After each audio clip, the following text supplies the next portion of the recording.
సువార్త పాఠాలు మత్తయి సువార్త 15వ అధ్యాయం 21వ వచనం నుంచి 28వ వచనం వరకు మనం చదువుకున్నాం. ఆ వాక్య భాగంలో మనకు ఒక స్త్రీ కనబడుతూ ఉంది. ఆ స్త్రీ అడిగిన ఒక మనవి ప్రభువు పట్టించుకోనట్టు మనం చూస్తాం. నిజముగా పట్టించుకోలేదు అన్న మాట నిజం కాదు, కానీ ప్రభువు పట్టించుకోకుండా ఉన్నట్లుగా అక్కడ మన వాక్యంలో చూస్తా ఉన్నాం. అక్కడ 15వ అధ్యాయంలో 21వ వచనాన్ని మనం చూస్తే అక్కడ స్త్రీ యొక్క వివరం మనం చూస్తాం. యేసు అక్కడ నుండి బయలుదేరి వెళ్ళగా ఇదిగో ఆ ప్రాంతం నుండి కానాను స్త్రీ ఒకటి వచ్చి, ప్రభువా దావీదు కుమారుడా నన్ను కరుణింపుము. ఇప్పుడు కానాను స్త్రీ అని రాయబడిన మాటకు మనం జాగ్రత్తగా అర్థం చేసుకోవాలి. కానాను ముందు దేవునిది కాదు, అంటే దేవుని బిడ్డలది కాదు కదా. దేవుని బిడ్డలు వెళ్ళి దానిని స్వాధీనపరుచుకున్నారు. మొట్టమొదటిగా కానాను అందరూ దేవుని బిడ్డలే. తర్వాత వీళ్ళు ఐగుప్తుకి బానిసత్వంలోకి వెళ్ళిపోయిన తర్వాత కానానంతా విగ్రహారాధన ఎక్కువైపోయింది. మరలా ఈ ఐగుప్తు నుండి నేను మిమ్మల్ని కానానికి నడిపిస్తాను, పాలు తేనెలు ప్రవహించు దేశానికి నేను మిమ్మల్ని నడిపిస్తాను అని చెప్పి ప్రభువు ఒక వార్నింగ్ ఇచ్చారు ఇశ్రాయేలుకి. ఏమని అంటే, కానాను దేశంలో ఉన్న హిజ్జీలు, పెరువీలు వీళ్ళందరూ చాలా జాతులు ఉన్నాయి అక్కడ. వారు చేసే ఇదిగో ఆ యొక్క విగ్రహారాధన కానీ వారి ఆచారాలు కానీ మీరు ఆచరించకూడదు అన్నాడు. అంటే ఇప్పుడు మనం అర్థం చేసుకోవాలి, కానానీయులు అని ఎవరినైతే పిలుస్తామో వాళ్ళు దేవుని బిడ్డలుగా కాదు, వాళ్ళు విగ్రహారాధనకు బాగా అలవాటు పడిన ప్రజలుగా మనము చూడాలి. అలాంటి కానాను స్త్రీ ఒకటి. ఆవిడ ఏమంటా ఉన్నారంటే, యేసు ప్రభువా నన్ను కరుణింపుడు. ఇప్పుడు యేసు ప్రభు ఎవరి ద్వారా ఈ లోకానికి వచ్చారంటే, ఎవరి మానవ పుట్టుక ఎలాగ జరిగింది అంటే, యూదా వంశంలో నుంచి, దావీదు వంశంలో నుంచి వచ్చి ఎలాగ వచ్చాడు ఆయన? ఒక స్త్రీ గర్భంలో నుండి ఒక మానవునిగా వచ్చాడు. కానీ ఆయన ఇక్కడ ఈ సువార్తలో ప్రకటిస్తుంది ఏంటంటే, నేను ఎక్కడికి వచ్చానంటున్నారు? ఆయన ఎవరి కోసం వచ్చానంటున్నారు? ప్రజలందరి కోసం అంటున్నారా? కాదు. ఏమంటారు? యూదుల దగ్గరికే. ముందు యూదుల విమోచన కోసమే నేను వచ్చాను, కానీ ఇదిగో శ్రేష్టమైనది అందరికి ఇవ్వను నేను అన్నారు. కానీ ఒకసారి ఆలోచన చేయండి, యేసు ప్రభు ఈ బిడ్డ యొక్క విశ్వాసాన్ని పరీక్షించడానికి ఈ మాట అన్నారు. కానీ యేసు ప్రభు చేసిన సూచక క్రియల్లో అన్యులు ఎవరు లేరా? శతాధిపతి ఎవరు? యూదుడు కాదు, ఇశ్రాయేలుడు కాదు. అందుకే యేసు ప్రభు శతాధిపతి, అయ్యా ఇదిగో తండ్రి నా దాసుడు ఇలాగ పడున్నాడు, ఇదిగో నువ్వు నా ఇంటికి రావద్దు, నువ్వు గొప్ప కార్యాలు చేస్తావు నాకు తెలుసు, నువ్వు మాట మాత్రము సెలవిప్పు అంటే యేసు ప్రభు అన్నారు, నువ్వు వెళ్ళయ్యా నీ దాసుడు స్వస్థత పొందుకుంటాడని చెప్పి యేసు ప్రభు గొప్ప మాట మాట్లాడారు. ఇదిగో ఇశ్రాయేలీలో నేను ఇంత విశ్వాసము చూడలేదంట. అంటే అన్యుల్ని దేవుడు స్వస్థపరచలేదా? స్వస్థపరిచారు. లూకాసు వార్త 17:17 మనం చదువుతాం, 10 మంది కుష్ఠ రోగులు బాగుపడ్డారు. ఇదిగో తిరిగి వచ్చి ఎవరు దేవుని స్తుతించాడు? ఒక్కడే. ఎవరైనా ఇశ్రాయేలీయుడు కాదు, యూదుడు కాదు, ఎవరు? అన్యుడు. అందుకే ప్రభు ఏమంటారంటే, ఇదిగో దేవుని స్తుతించుటకు ఈ అన్యుడు తప్ప ఇంకెవరు లేరా అనే ప్రశ్న అడుగుతారు. 17:17 కదా. అంటే యేసు ప్రభువుకి అన్యుడు యూదుడు అనే భేదమేమీ లేదు. కానీ ఈ స్త్రీతో ప్రత్యేకంగా ఎందుకు ఇలాగ మాట్లాడుతూ ఉన్నారంటే, మనం జ్ఞాపకం ఉంచుకోవాలి, యేసు ప్రభు ఒక్కొక్కసారి మీ విశ్వాసాన్ని తెలుసుకుంటారు. యేసు ప్రభుకి హృదయపు లోతుల్లో ఉన్న విశ్వాసము ఆయన చూడగలరు. కానీ నీ విశ్వాసమును బట్టి నీ చుట్టూ ఉన్న వారిని అనేక మందిని ప్రోత్సహిస్తారు ఆయన కదా. ఒక బలహీనమైన వ్యక్తి ఉంటాడు, నీ విశ్వాసం ద్వారా ఆ వ్యక్తిని బలపరచవచ్చు. ఇప్పుడు ఈ స్త్రీలో విశ్వాసం ఉందో లేదో హృదయమును పరిశోధించడం యేసు ప్రభుకు తెలుసా తెలీదా? తెలుసు. కానీ ఆ భోజనపు బల్ల దగ్గర ఉన్న వారందరిలో అంతే విశ్వాసం ఉందో లేదో మనకు తెలియదు. ఇప్పుడు ఈ స్త్రీ యొక్క విశ్వాసమును బట్టి అక్కడ ఉన్న వారందరి విశ్వాసము యేసు ప్రభువు పెంపొందించేలాగా మాట్లాడారు తప్ప ఆ స్త్రీని కించపరుద్దామని కాదు. ఆ స్త్రీ ఏమంటదంటే, చూడండి, దేవుని దగ్గర నుంచి మనం ఏదైనా మేలు పొందుకోవాలంటే మన దగ్గర ఉన్నవన్నీ విడిచిపెట్టాలి. మనం జ్ఞాపకం ఉంచుకోండి. ఈ స్త్రీని మనం ఉదాహరణగా తీసుకోవాలి. దేవుని దగ్గర నుంచి మనము ఏం పొందుకోవాలి? మేలే ఉంటుంది ఆయన దగ్గర, కీడేమి ఉండదు. అన్ని శ్రేష్టమైనవి ఉంటాయి ప్రభు దగ్గర. ఏమన్నా శ్రేష్టం కానిది ఏమైనా ఉంటుందా? అన్ని మంచియే ఉంటాయి యేసు ప్రభు దగ్గర.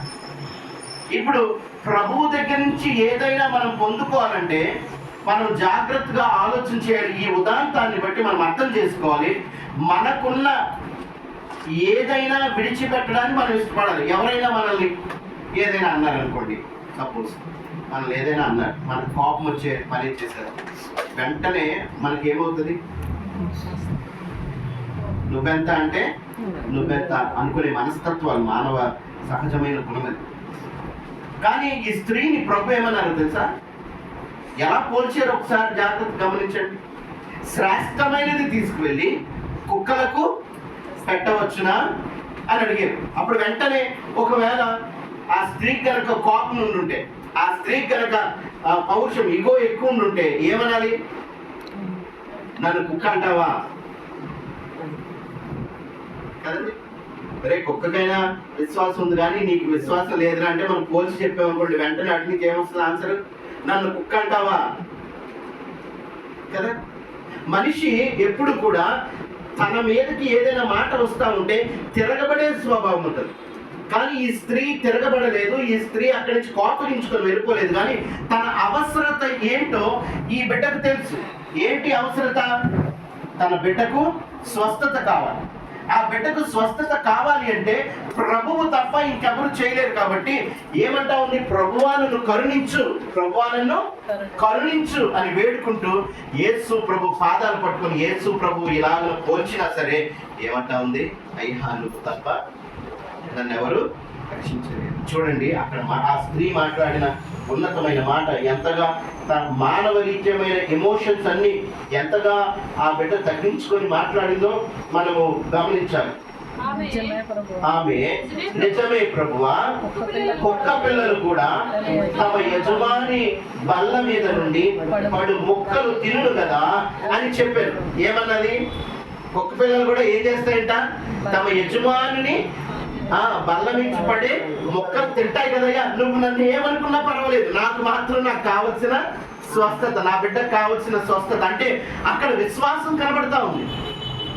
ప్రభువు ఒక రోజు ఆలస్యం చేస్తే మన విశ్వాసం సన్నగిలిపోతుంది. ఒక్కొక్కసారి ప్రభువు ఒక నెల ఆలస్యం చేస్తే విశ్వాసం సన్నగిలిపోతుంది. మనం ప్రభువుని అడుగుతాం, ఏంటి ప్రభు ఇంత ప్రార్థన చేస్తున్నాను, నాకు ఇవ్వటం లేదేంటయ్యా అంటాం. కానీ ఈ స్త్రీలో ఉన్న మంచి లక్షణం ఏంటంటే ఎట్టి పరిస్థితిలో నేను దేనికోసమైతే ప్రభు దగ్గరికి వచ్చానో అది నేను పొందుకొని తీరాలి అనే విశ్వాసం. అందుకే ప్రభు ఏమన్నారు చూడండి అక్కడ, అమ్మా నీ యొక్క ఏం పొగిడేనా? నీవు కోరినట్టే నీకు కలుగును గాక. ప్రభు పొగిడేనా తిట్టారా?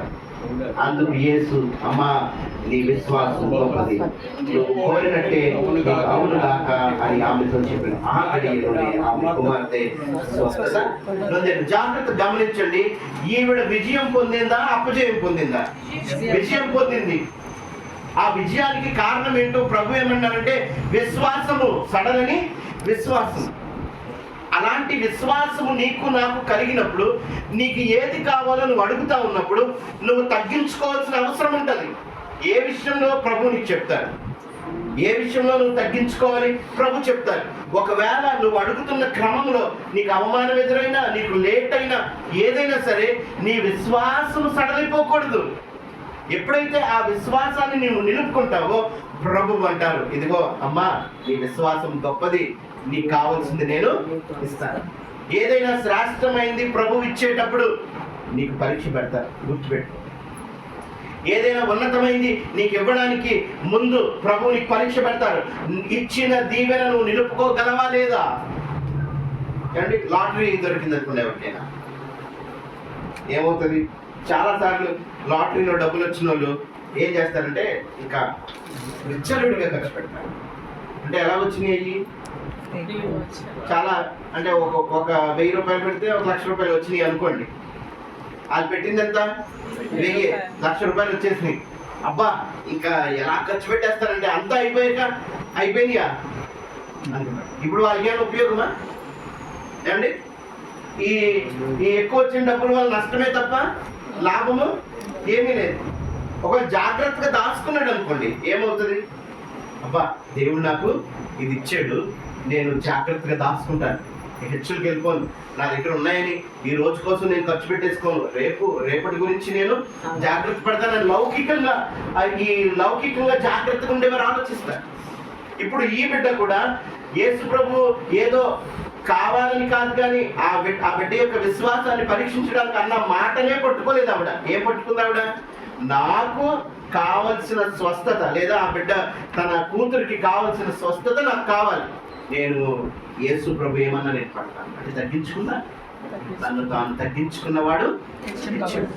నీకు ప్రార్థన ఆలస్యమైన, ప్రార్థనకు జవాబు ఆలస్యమైన ఓర్చుకో. ఎందుకంటే ప్రభువు దయాళుడు. ఒక్కొక్కసారి నీకు పరీక్ష పెడతాడు. ఆ పరీక్షలో నువ్వు నెగ్గితేనే నీకు ఆ విజయం దొరుకుతుంది తప్ప నువ్వు అడిగిన వెంటనే ఇచ్చేస్తే అవసరమైతే ఇస్తారు ప్రభు. ఒకవేళ అవసరమైతే ఖచ్చితంగా ఇస్తారు, కానీ కొన్నిసార్లు ఆలస్యం చేయడానికి గల కారణం ఏంటంటే నీ విశ్వాసములను బలపడాలి. ఈ విశ్వాసం అనేక మందిని బలపరచాలి. హబక్కూకు అనే ప్రవక్త మనకు తెలుసు. చూడండి, హబక్కూకు గ్రంథానికి వెళ్ళండి. 770 చూడండి, 770 అయినా హబక్కూకు గ్రంథానికి రండి. అంతేనమ్మా? 770. హబక్కూకు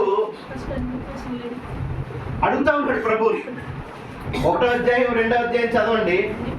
ప్రశ్నలు అడుగుతాడు దేవుణ్ణి. ఎవరిని? సర్వ సృష్టికర్త అయిన దేవుణ్ణి అడుగుతాడు. ఏమని అడుగుతాడు? అయ్యా ఏంటి కష్టాలు మాకు? ప్రభువా ఈ శత్రువులు ఏంటి ఇంతగా మమ్మల్ని హింస పెడతా ఉన్నారు? ఈ అన్యాయం అంతా నేను చూడాలా? ఎవరిని అడుగుతా ఉన్నాడు? ప్రభు. చూడండి ఒకసారి హబక్కూకు గ్రంథానికి రండి. 1వ అధ్యాయంలో 2వ వచనానికి రండి. అక్కడ ఆయన